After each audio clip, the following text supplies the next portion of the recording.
She's an immigrant from El Salvador who became a law enforcement officer in Southern California. Her husband, also a law enforcement officer, a sheriff sergeant, was brutally murdered execution style. She's here to talk about that, her mission afterwards, and her book. Welcome to the Law Enforcement Talk Radio Show. In the Law Enforcement Talk Radio Show, we are joined by special guests talking about their experiences, the realities of investigating crimes, plus those who have experienced horrendous trauma. Police, first responders, military, and victims of crime share their stories. Hi, I'm John J. Wiley. In addition to being a broadcaster, I'm also a retired police sergeant. Be sure to check out our website, letradio.com, and also like us on Facebook. Search for the Law Enforcement Talk Radio Show. What is the Newsbreak app, and why should you follow the Law Enforcement Talk Radio Show and podcast on the Newsbreak app? Newsbreak is your #1 local news app for current events, free live news for you and your community. Download the Newsbreak app today for free, and be sure to follow the Law Enforcement Talk Radio Show and podcast on the Newsbreak app. Calling us from Southern California, we have retired L.A. Sheriff's Deputy Tania Owen on the phone. Tania, thanks so much for being a guest on the show. Very much appreciated. Thank you for having me. Really a pleasure to be here with you. I love having you on the show for a lot of different reasons. By the way, we have a very heavy show and content to talk about. We'll get to that in a moment. But one of the reasons why is I absolutely love when we have guests on the show that break all the Hollywood stereotypes about law enforcement officers. And you are a great example of just that. I'm the example, the stereotypical example. I'm the knuckle dragging, Neanderthal, whatever you want to say, Irish Catholic guy. So when people think of a cop, they think of guys like me. And you, on the other hand, you break all those stereotypes, which is phenomenal. Well, thank you. Thank you. Yeah, you're an immigrant from El Salvador, correct? Yes. Actually, yes, I was born in El Salvador, and my parents brought me here to Los Angeles in 1974. You know, like everyone else, to leave a third world country and to come to a better country where there are opportunities. Absolutely. And how did you migrate into law enforcement? Because that wouldn't be a career field that a lot of people would expect. No, and you're right, because oftentimes in third world countries, law enforcement is not looked at with any type of respect, because there's a lot of corruption. There's a lot of government nonsense, a lot of dictatorships, a lot of that stuff. There's a lot of corruption, and we have no laws anywhere in the world like we do here in the United States of America. So over there, law enforcement can do whatever they want. They don't have to follow any rules, and it's bad. So, of course, coming here to the United States, I never thought that I would like to pursue a career in law enforcement.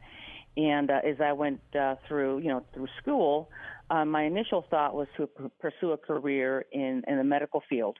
And during that time, my oldest brother, was a member of the Marine Corps, and of course, he was, assigned close to home at Camp Pendleton. He would come home for the weekends. He would, bring his uniform, and I really loved hearing about what the Marine Corps instilled in him. And so I really liked all the structure and everything that the Marine Corps stood for. So I think part of my foundation for law enforcement actually grew from really watching my brother and the pride that he had in his country. And so many of our law enforcement officers are veterans. I mean, I was very lucky. I was trained by Vietnam veterans, where a lot of our department when I came on, this is so long ago, and we even had a few commanders, captains, majors, and above who were Korean War veterans, and they really knew how to police. And I mean, community policing, the things we talk about today, they were proficient at way back then. Yes. And in fact, when I came on in 1986, a lot of the older, really incredible cops were a lot of, Vietnam vets, and incredible cops, incredible policemen. And then we went through, a lot of them retiring in the late 80s, early 90s. And then, of course, after that, we had all the guys that were going into the Gulf War and then coming out and coming into law enforcement again. So we've always had that military, and we are a quasi-military organization in law enforcement, so that is ingrained in us. And we have a lot of pride in what we do, and really for us, it's an honor to be able to serve and to wear the badge that we wear every single day, to be out here to help people. Absolutely. Absolutely correct. You are 100% spot on. And I want to thank you for your service. You did, was it 30 years? Yes, 32 years as a law enforcement officer, and I actually started as a young cadet at the age of 18, so total of 36 years in law enforcement. One day we're going to have you back and talk about your career, because it's impossible to do that long of a career in law enforcement and not go through some really, really bad stuff. But unfortunately, part of your journey and part of your story involved, and I don't say unfortunately, you married another law enforcement officer. He was a sergeant in the sheriff's department, and he was shot and killed execution style in the line of duty. And that's one of the parts of the job that we don't want to talk about, but it happens all the time. Well, yes, absolutely. And my husband, Sergeant Steve Owen, came on the job a year after I did in 1987.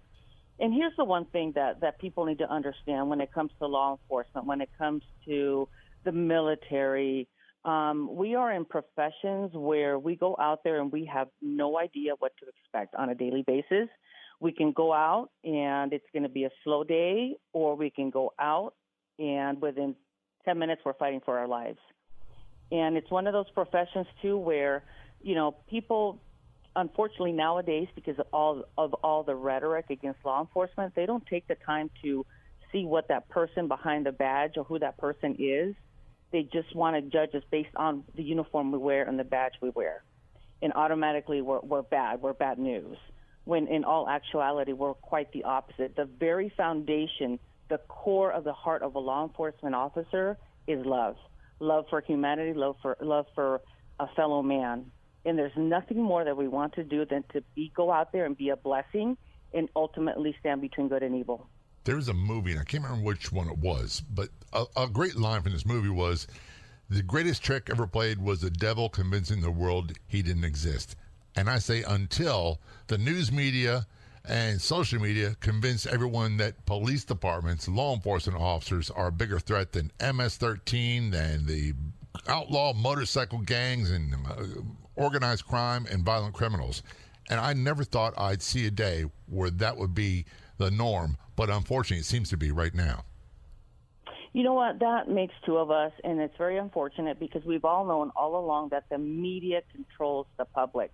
Whatever the media puts out, it's what the public believes. Kind of like the old Orson Welles, what is it, people are jumping out of the buildings, whatever that was. Oh, the War of the Worlds, yeah. Yes, the end of the world, and people believe that because that's what the media is putting out. But oftentimes, unfortunately, we don't take the time to really look at what's really going on. Sometimes we're so busy with life, we're so busy with raising kids that we just watch what's on the news and we believe that. And we take that for, it's 100%. It's golden. When in all actuality, they're just controlling the public. That's their best way of feeding lies into people. And unfortunately, people don't take the time to look into things on their own.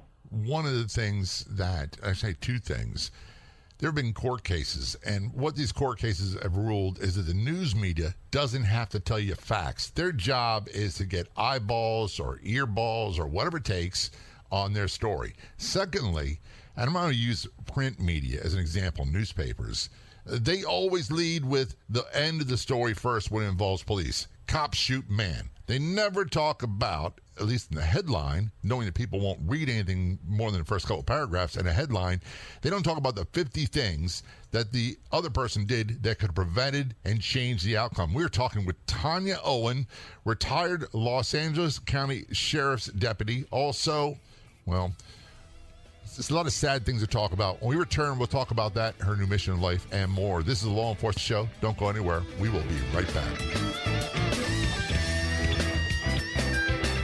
Breakfast with Champions is my morning go-to. Working from home and being an empty nester, sometimes I really need to feel connected to people. I just open the Clubhouse social audio app and I can listen in or participate in the live conversation in the Breakfast with Champions show. It's a great way to connect with people and be inspired. Breakfast with Champions, where everyone has a seat at the table. Download the Clubhouse app today for free and join me in Breakfast with Champions. Online at www.thebwcinfo.com. Learn how you can be ultra successful on Facebook and possibly earn an income from Meta. Learn how to work smarter and not harder on Facebook. Get step-by-step instructions on what to do and what not to do. Start with a free membership. Get details at letbreak.com, letbreak.com. That's letbreak.com.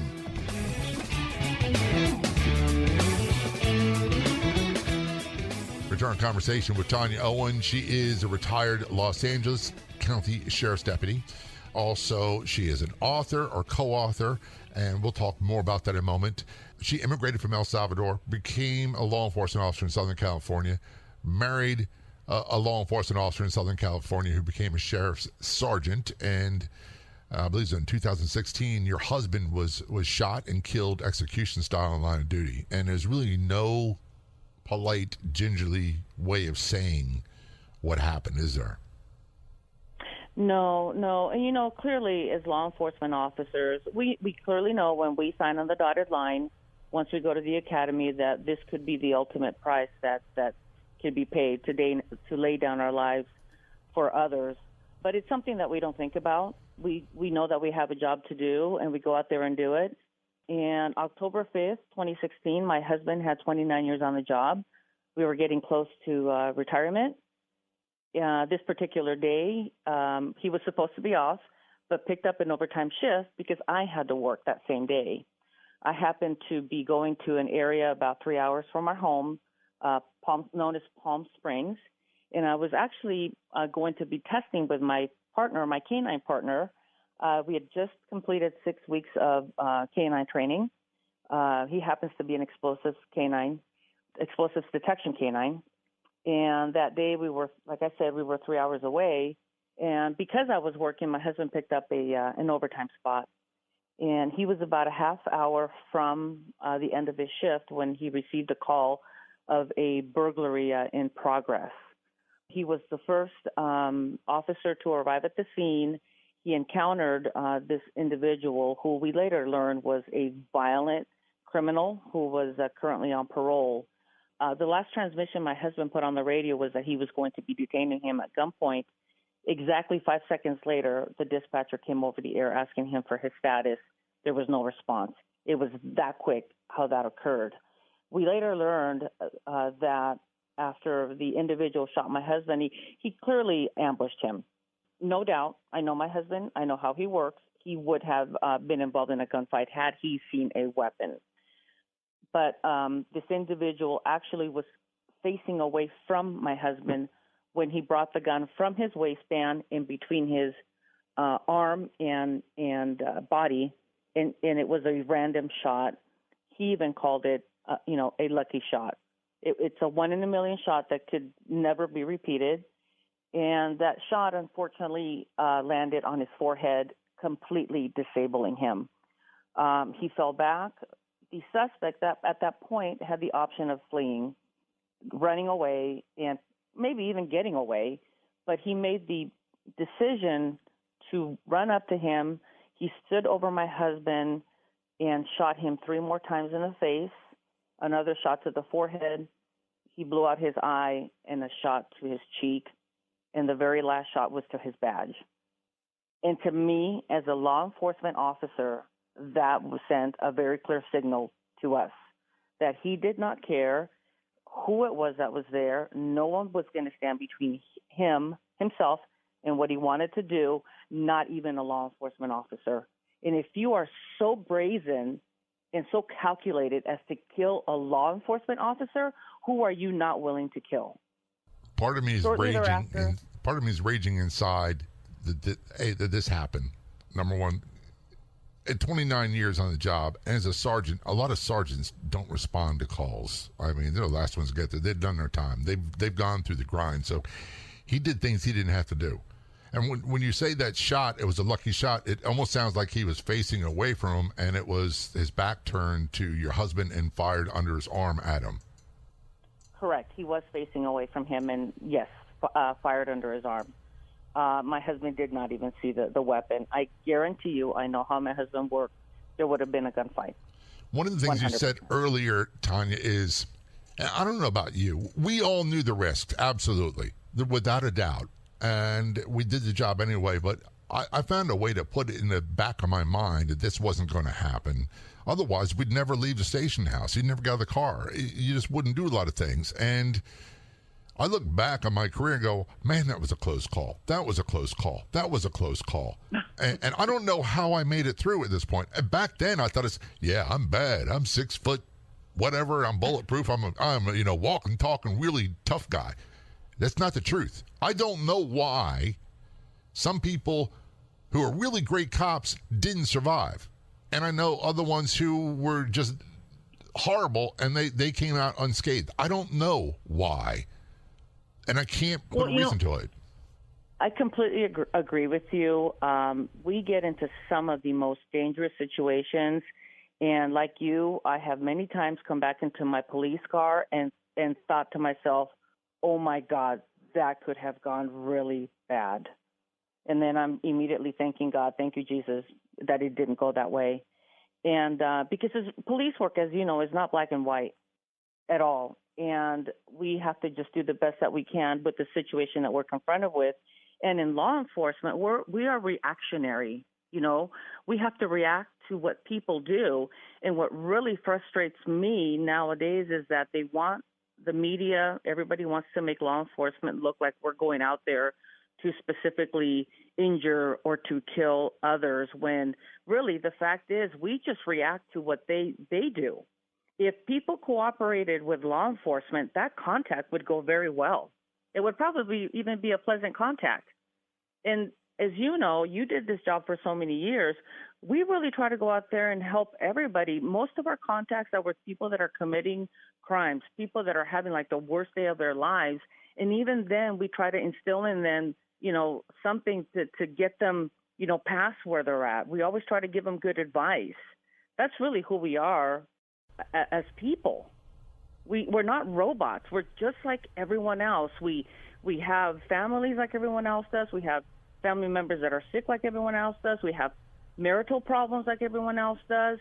We stand in the grocery line just like everyone else does. The only difference is that each and every morning we put on a uniform and a gun belt and we go out there and we leave our families to go out and protect yours. That's the only difference.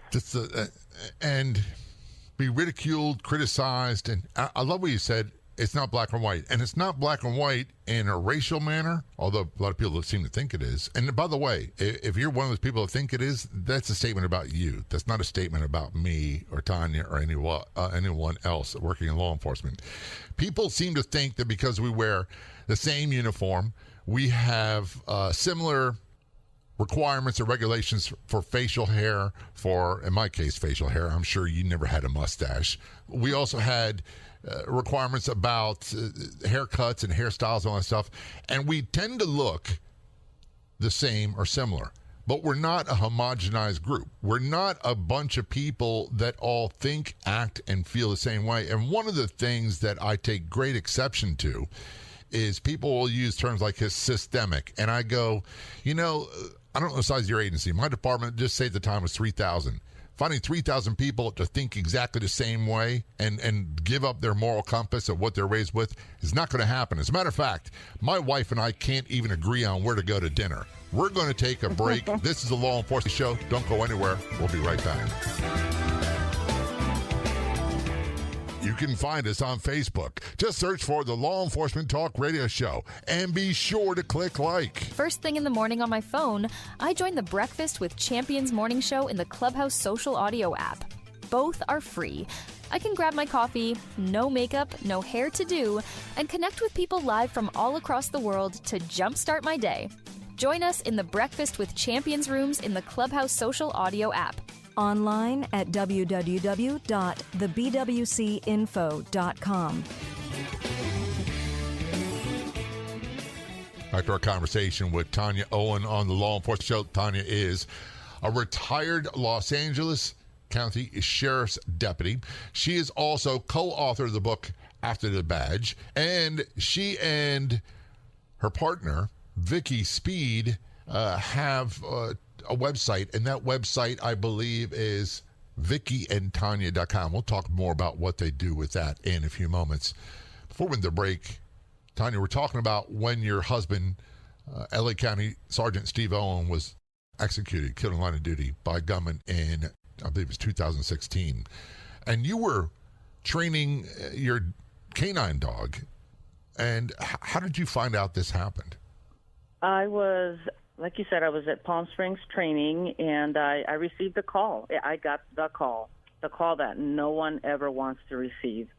And it was my sergeant, and she said, Tania, Steve's been shot, and we're going to send a helicopter to pick you up. And immediately, me being the cop, I did not panic. I went into what we call cop mode. You know what that is? Yeah.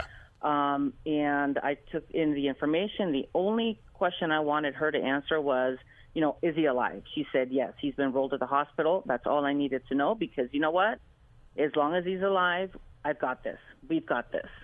So immediately after that, I called my children, told them to pray, not to cry, that they needed to be strong for Dad. It wasn't time for us to fall apart, and to immediately respond to the hospital. And I told them that I would be there as soon as possible.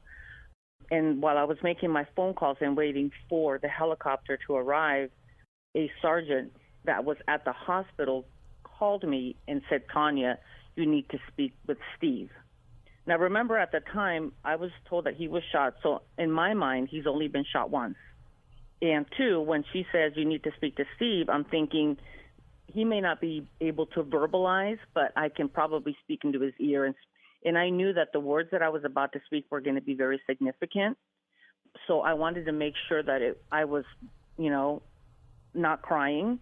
And I wanted to tell him that he needed to fight, because it's something that from the very time we go to the academy, we're trained that at any time we're in a crisis, we're in a fight for our life, or we've been shot, we need to fight and never give up. And the ultimate, response is to win. So that was my mindset at the time. And I'm telling my husband, you need to fight. I need you. We can get through this.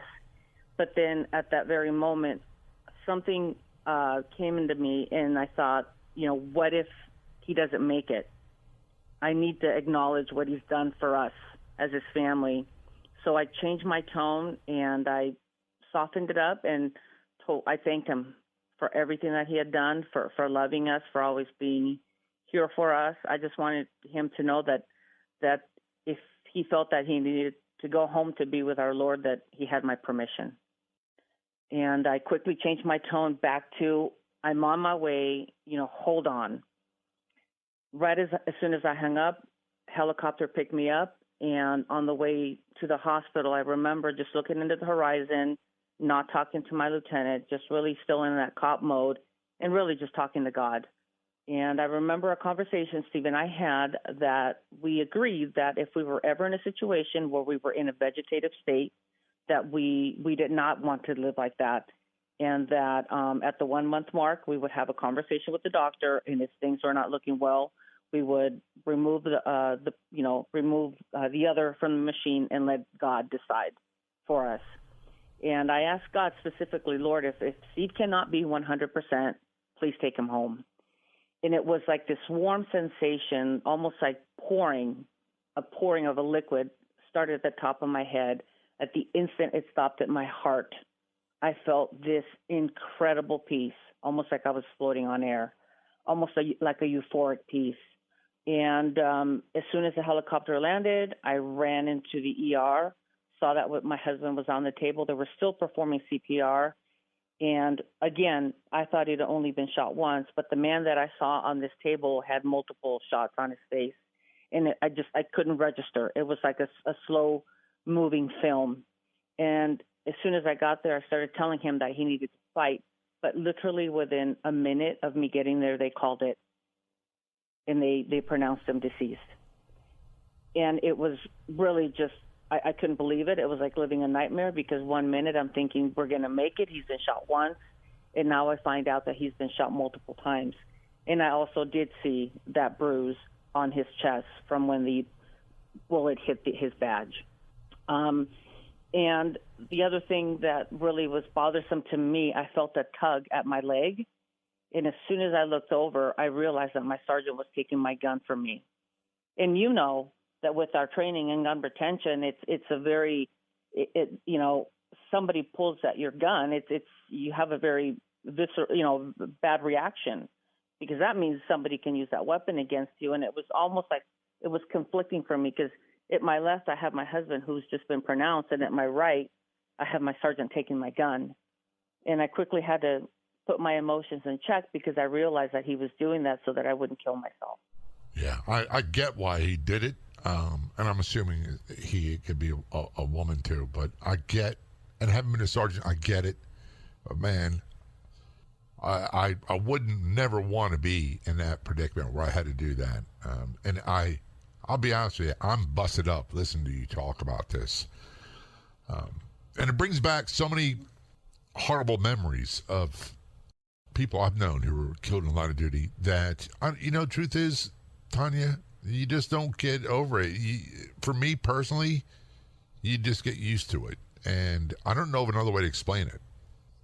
Right. I over your career in law enforcement, over my career in law enforcement, there was 12 brothers that I saw that were killed in the line of duty that I knew personally. And it's just rough. And unfortunately, it's one of those things that we know that someone is next, especially with what's going on right now. We are being attacked every 30 to 35 hours someplace in the country, and we are being killed on average every 56 hours someplace in the country. One of the things that we all agree on, we know the risks, and people say we signed up for this. I thought I knew what I was getting into. The truth is, I really didn't know.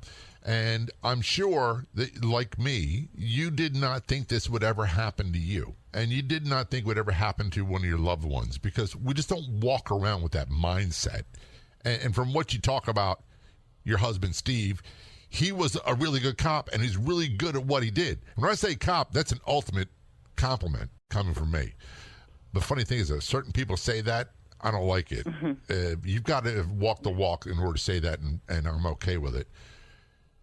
This must have been, and I don't know the right words to use, and I'm always afraid. This is where the coward in me comes out, because I'm afraid of saying the wrong thing. And I had a very good friend whose husband used to work for me, and he was killed in the line of duty. And I said, I was so afraid of saying the wrong thing, I wouldn't talk to her. And she said, you can't make things worse. The worst has already happened. The worst you can do is not talk to me and act like I don't exist. Exactly. So exactly. I And, apologize. It's interesting you say that, because a lot of people don't know what to say. And sometimes, come and ask, how are you? It's really just as simple as that. How are you? And then we'll let you know. But there are people, just because they don't know what to say, they would rather avoid you. And, Vicki and I experienced that with folks after both our husbands were gone. But, no, that's the worst thing you could do. And, there's also a lot of people want to assume they know what you're going through. So they try to give you advice, or they try to tell you how to feel. And, people grieve differently. Yeah. And I wouldn't take that. People tell me how to deal with it very well. I can guarantee you that. We're talking with Tania Owen. This is the Law Enforcement Today show. We're going to talk more about the loss of her husband killed in the line of duty, and more importantly, how it impacted her and what she does with her life now. Don't go anywhere. We'll be right back. What is the Newsbreak app, and why should you follow the Law Enforcement Talk Radio Show and podcast on the Newsbreak app? Newsbreak is your #1 local news app for current events, free live news for you and your community. Download the Newsbreak app today for free, and be sure to follow the Law Enforcement Talk Radio Show and podcast on the Newsbreak app. Learn how you can be ultra successful on Facebook and possibly earn an income from Meta. Learn how to work smarter and not harder on Facebook. Get step-by-step instructions on what to do and what not to do. Start with a free membership. Get details at letbreak.com, letbreak.com. That's letbreak.com. Return conversation with Tania Owen, retired Los Angeles County Sheriff's Deputy, also co-author of the book After the Badge. Get more information about what she and her partner Vicky Speed do at their website, vickyandtanya.com. And unfortunately, you had me crying in the last segment, Tanya. You're talking about the murder of your husband, Steve Owen, LA County Sergeant, who was executed in the line of duty. And I've learned over the years, especially with this radio show, that I don't say stupid things. I hate when people say stupid things like, I'm sorry, or I understand. I don't understand. And I wish this never happened. Thank you. Thank you. And I know that just by you talking about it, that what a gut punch this is. And unlike a gut punch, it lasts for a long time. And your whole world and your family's world was turned totally upside down. How was life for you after? And we could talk about the funeral and all that stuff. I really don't want to because of time. But afterwards is where the real work for the family comes and where the real need is. How were things for you after? Well, it's interesting, a great question, because 9/11, after we were attacked as a nation, it didn't matter, what your background was, what your political beliefs was. We all came together as a country, did we not? We were tighter than we could be. Everybody had their U.S. flags raised, and everybody was united. And it's almost a similar thing that we were attacked on October 5th, 2016. In my family, we were close at the time, but we just came together, and it was this tightness that I'd never seen before. And it was like this, I promise you we'll always be here for each other. We'll always be family. And like our country, as time passes on, things begin to fall apart because of the loss, the incredible loss that we've had in our family. And here we are 4 years later, and my family really has fallen apart, and it's very sad. And when I talk to district attorneys that handle murder cases, they say that this is not unusual for families to fall apart after a loved one has been murdered. And that's, unfortunately, I hate to report, but that's the truth of, what's going on with my family. And I hate to hear that as well. But I've heard so many stories like that. And I've heard so many stories where the children really have a difficult time afterwards. And not just the children, the spouses as well. But the children, especially if this happened when they were early teens or before their preteen years, that they go through tremendous upheaval and go through a lot of difficulty finding and I hate this term, their new normal or the life they want afterwards. You know what? There is no such thing as a new normal. I think we use that word a little too loosely, but there is no new normal. Once you lose someone so significant in your life, it just changes everything. And you are right. Children react so much differently. And I'll let Vicky share her story with her son, and with my daughter in particular. She went into such a depression that I was really worried about her possibly thinking about taking her life. And it wasn't until recently that she disclosed to me that she thought about it. But if it wasn't for the young man who happens to be her fiance now, he's a deputy sheriff. If it wasn't for him being in her life and them actually pursuing counseling, I don't know where we would be today, to be quite honest with you. It's for myself. My husband and I had incredible faith in God, and really, God is who has carried me. And I've been able to actually survive this so far. And I know that I can't be too far from him in order to continue, with my life. So what's really wonderful is that God brought Vicky, my business partner, and I together. And because of the incredible losses that we both suffered, of course, hers in a different way, but nevertheless, the loss of a husband, we've actually come together and really we really want to help other law enforcement families, because it seems to everyone that Vicky and I are very strong. They tell us, oh, you guys are such strong women. How do you do this? It almost feels to them as though we have not had a loss because of the perseverance they see from us. And so as a result, Vicky and I were actually invited to speak at a gathering about our life and some of the things that we faced and how we overcame life, married to law enforcement officers. And we didn't know if we were going to have 2 people, 5 people, 10 people. And it ended up being that there was over 500 people that showed up to this church to listen to us.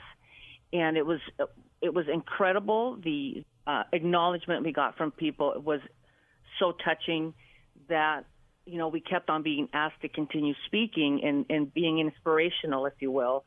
And as a result, Vicki and I decided that we wanted to reach the masses and really help law enforcement marriages, and not so much law enforcement marriages. Marriage is marriage, and we all have pretty much the same issues. But we all know that if we endure and if we go through these, bumps in life, so to speak, together, the marriage just becomes stronger. It's just being able to get through those things. And so Vicki and I decided to write a book, and it's named After the Badge, and where we chronicle really our lives with our husbands and the obstacles that we went through. And really, we both almost destroyed and lost our marriages. But if it wasn't for God's grace and love and forgiveness, we wouldn't ended up where we did. And that was that we, in our respective marriages fell back in love, and our marriages were 100% solid when our husbands went home. My first question, and this is one I don't know if you can really answer. When people face really big challenges in their life, it's very easy to lose connection with faith, with people use religion, whatever term you want to use, spiritual base, whatever it might be. How did you find your faith, or was it always there? Well, at the beginning of our marriage, our faith was the glue in our marriage. And then, of course, life takes over, kids, and then you kind of kick God out of the car. But then once you bring him back in and get that, faith back, God really is the glue to a marriage. And, I don't want to just push God. I understand. I respect other faiths. But whatever it is that you believe in, have something to really just gel that marriage together. And we've always had that faith. And afterwards, after my husband was murdered, my faith with God catapulted tenfold. I think it's great you said that, because one of the things I say to people all the time, and what I had to do personally, and it's different challenges, but when I got sick and tired of fighting, and you're right, from day one of the academy we're taught, don't give up the fight, stay in the fight. You can't quit. It doesn't matter how bad you're losing, you have to stay in it. And that mindset stayed with me even after I got hurt and retired and all this stuff. And eventually I got so tired of the fight, I had to give up and say, God, you got it. I don't know what's going to happen in my life. I'll do the best I can. I'll do what's put in front of me, but you got it. And in a way, it was like blaming, saying, if it doesn't work out, big man, it's your fault. But it's worked out great. It's worked out much better than I ever thought it would. Here's the thing. After our husbands were gone, Vicki and I had a decision to make, to live or die. That's the bottom line. Do you want to live or do you want to die? Well, we chose to live. And every day is about a choice. Every morning, God gives us another opportunity to do something good and something positive in life. And if we don't, it's on us. Absolutely true. Every day when we open our eyes, it's another opportunity to do something incredible. And there's an old saying I was always taught, get busy living or get busy dying, one or the other. And it can be simple as, when I say simple, it doesn't mean easy. It just means it's not complicated. Where can people get more information about you and Vicki and all that you do? VickiandTania.com. It's a very simple one, website, VickiandTania.com. And I assume you all are on social media as well? We are on social media. Vicki, VICKIE, and Tania, T as in Tom, ANIA.com. And very quickly, where can people get your book? You can get the book at VickiandTania.com or Amazon or Barnes & Noble. VickiandTania.com. Tania, thanks so much for sharing your story here in the Law Enforcement Show. It's all so very much appreciated. And by the way, again, thank you for your service. That's also appreciated very much as well. Thank you very much. This was the podcast version of the nationally syndicated Law Enforcement Talk radio show, and we are so glad that you decided to join us. Big thanks to our guests for telling their story on the show. 2 simple things you can do. Be sure to check out our website, letradio.com. That's letradio.com. And be sure to follow us or like us on Facebook. Do a search on Facebook for Law Enforcement Talk radio show. And be sure when you see a post that we put up that you like, that you resonate with, that gets your attention, be sure to share it with your friends. Back in just a few days, another episode of the Law Enforcement Talk radio show and podcast. Until then, this is John J. Wiley. See ya.